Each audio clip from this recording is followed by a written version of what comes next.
Ayan po kami, dyan tinry po namin yung Pogpog, classic na sasakyan ng mga Pinoy. Yan, nilalakbay namin, bundok. Tapos tumawid kami sa lawa, mabato dyan, tapos mga bundok.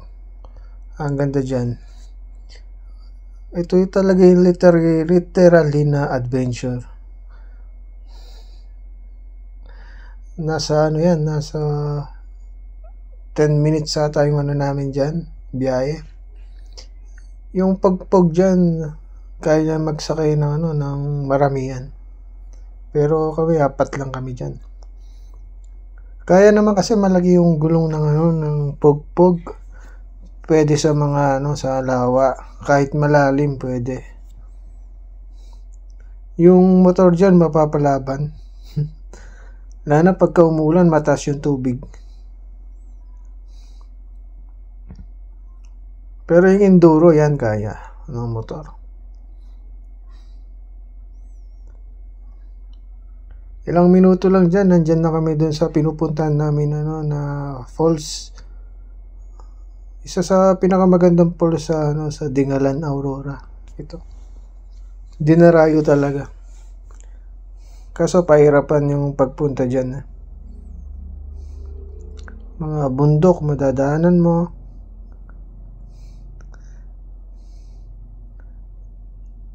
Adventure talaga.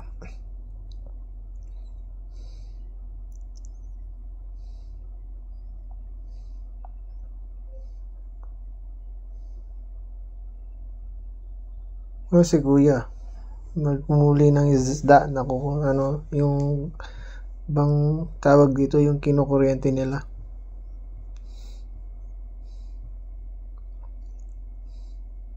Gilid ng bundok. May mga taniman ng palay dyan.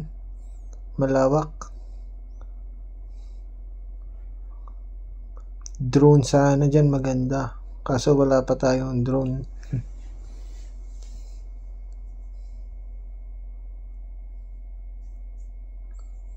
Ilang sandali lang dyan, na tayo. Nasa falls na tayo. Malapad na falls yun eh. Ayan na, nakikita ko na. Yan, naglalakad na kami dyan. Nagtanggal na ng mga damit. Malamig yung tubig. Malamig pa yung panahon. Umuulan.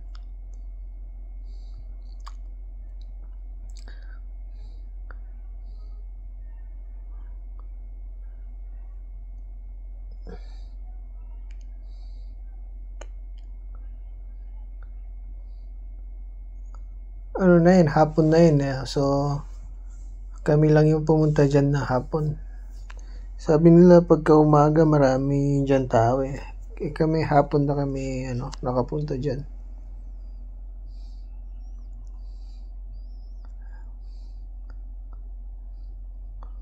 Malinis yung tubig.